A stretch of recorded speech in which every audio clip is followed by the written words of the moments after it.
Top 25 safety officer interview questions and answers. Safety officers play a vital role in maintaining a secure workplace by preventing accidents, enforcing safety policies, and ensuring compliance with regulations.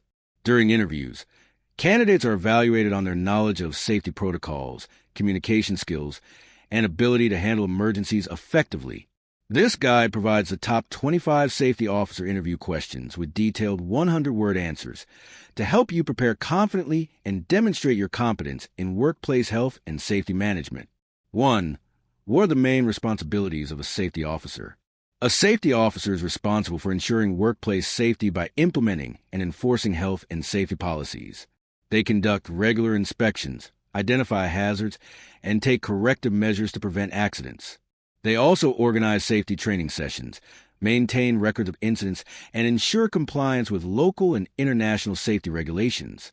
Additionally, safety officers collaborate with management to develop risk assessment plans and promote a culture of safety awareness among employees. 2. How do you conduct a risk assessment?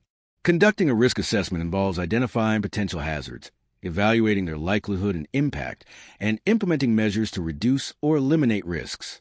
I begin by inspecting the workplace, consulting employees, and reviewing historical incident data.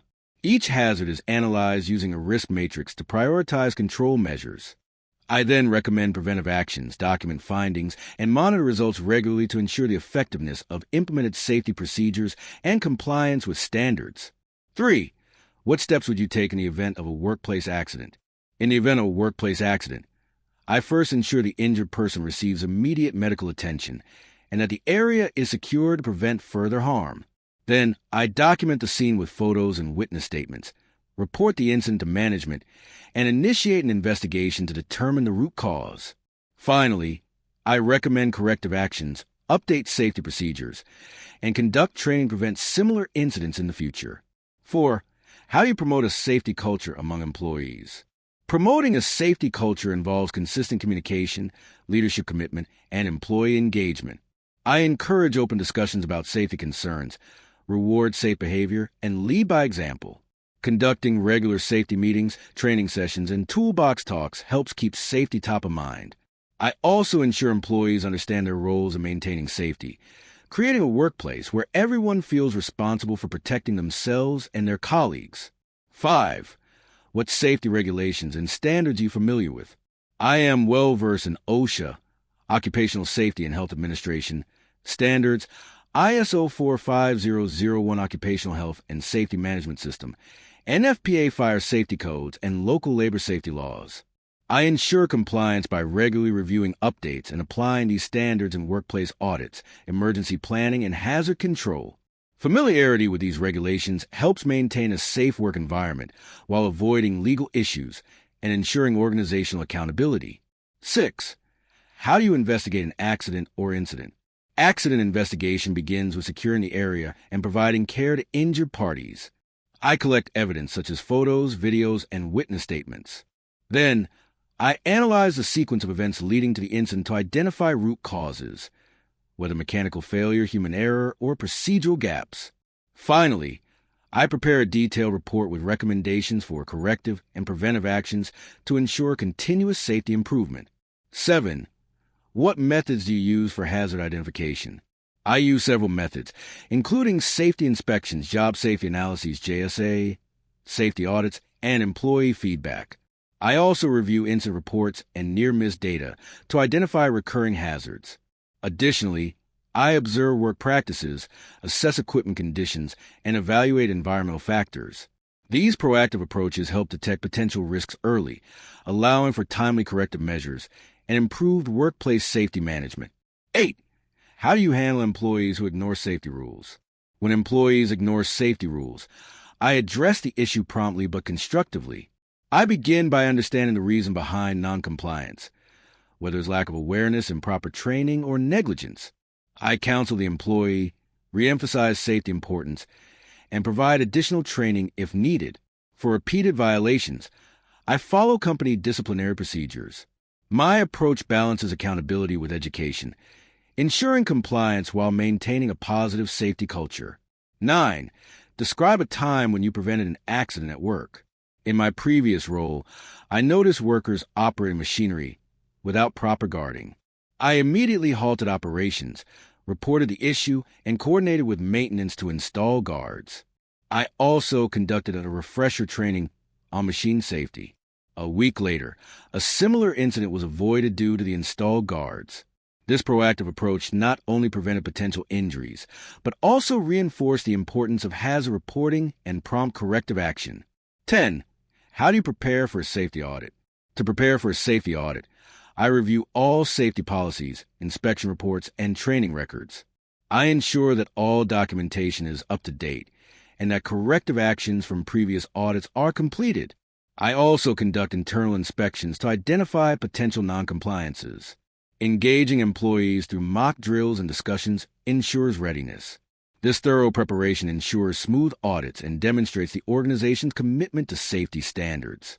11. What's your approach to safety training? My approach to safety training combines theoretical knowledge with hands-on practice. I tailor sessions to suit different departments, ensuring relevance and engagement. Using visuals, simulations, and real-life case studies helps employees understand the importance of safety procedures. I also assess training effectiveness through quizzes, feedback, and observations. Continuous improvement and periodic refresher courses ensure that all employees stay informed and compliant with safety standards. 12. What do you understand by PPE and how do you manage it? Personal protective equipment, PPE, refers to gear such as helmets, gloves, goggles, and safety shoes that protect workers from hazards. I ensure all employees receive the correct PPE for their tasks and are trained in its proper use and maintenance. Regular inspections guarantee PPE remains in good condition.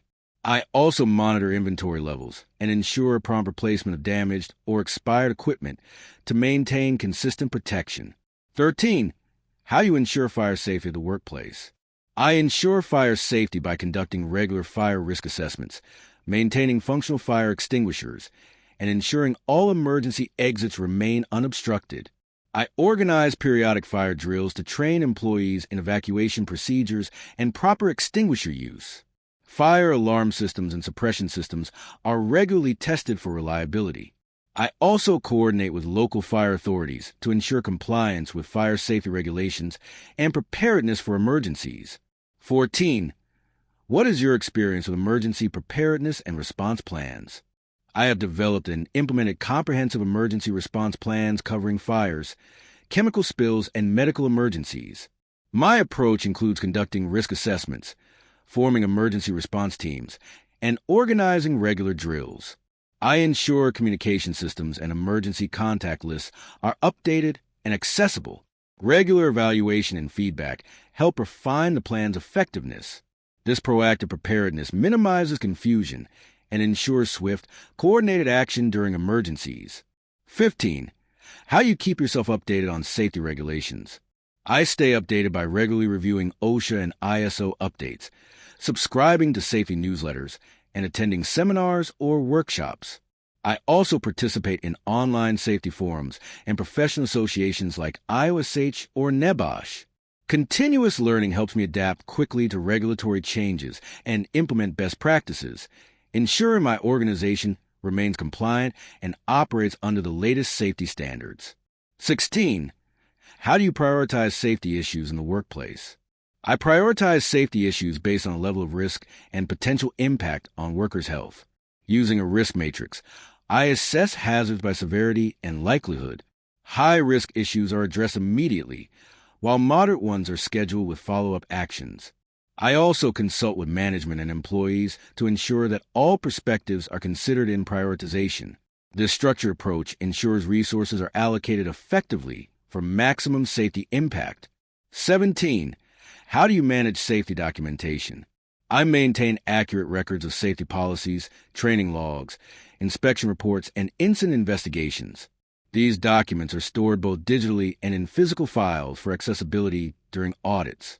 I ensure all documents are regularly updated and organized systematically. Proper documentation demonstrates compliance with legal standards and supports data-driven decisions to improve safety performance and prevent future incidents. 18. What is your role during a safety inspection? During a safety inspection, I assess equipment, work practices, and environmental conditions to identify potential hazards. I document findings, discuss concerns with employees, and recommend corrective actions. I also ensure compliance with applicable laws and standards. My role involves collaborating with department heads to implement improvements and conducting follow-ups to verify that issues are resolved promptly and effectively. 19. How do you deal with management that ignores safety recommendations? If management overlooks safety recommendations, I present data-backed evidence of potential risks, financial implications, and legal responsibilities. I communicate the benefits of proactive safety measures, emphasizing reduced downtime and liability.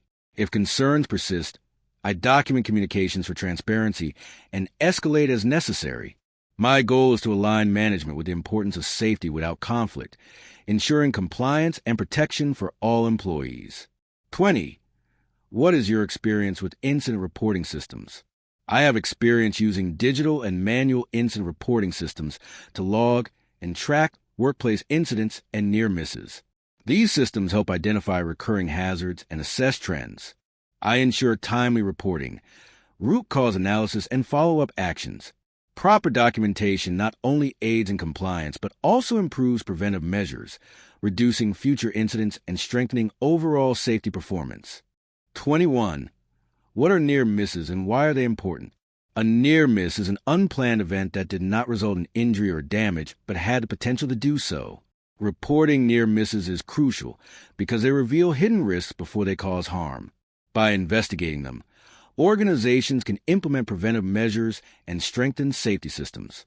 Encouraging near-miss reporting helps create a proactive safety culture focused on prevention rather than reaction.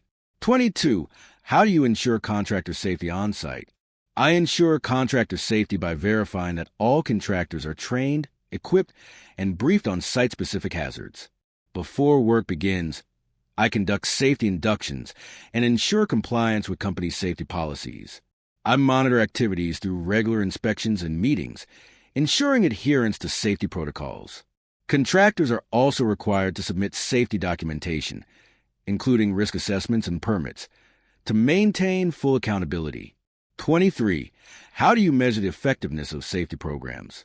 I measure effectiveness using key performance indicators, such as incident rates, near-miss reports, audit findings, and employee feedback. Comparing these metrics over time reveals trends and areas for improvement. I also conduct periodic safety culture surveys and review corrective action closure rates. Continuous monitoring and evaluation ensure that the safety program remains dynamic, effective, and aligned with organizational goals. 24. What qualities make a good safety officer? A good safety officer possesses strong communication skills, attention to detail, leadership, and integrity. They must be proactive, analytical, and empathetic toward employees. The ability to enforce rules while maintaining positive relationships is essential. A commitment to continuous learning and problem-solving ensures adaptability in various environments. These qualities collectively foster a safe and compliant workplace where employees feel valued and protected. 25. Why do you want to work as a safety officer?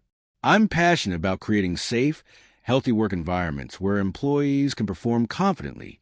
As a safety officer, I can apply my knowledge of regulations, risk management, and emergency response to prevent injuries and promote well-being. I find satisfaction in protecting lives and ensuring compliance, which contributes to productivity and organizational success. This role aligns perfectly with my values and professional goals in occupational safety management. Becoming a successful safety officer requires a combination of technical expertise, communication, and leadership.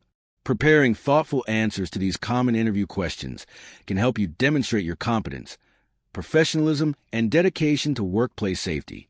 By showcasing real examples and understanding core safety principles, you can confidently impress hiring managers and establish yourself as a valuable contributor to a safer and more productive work environment.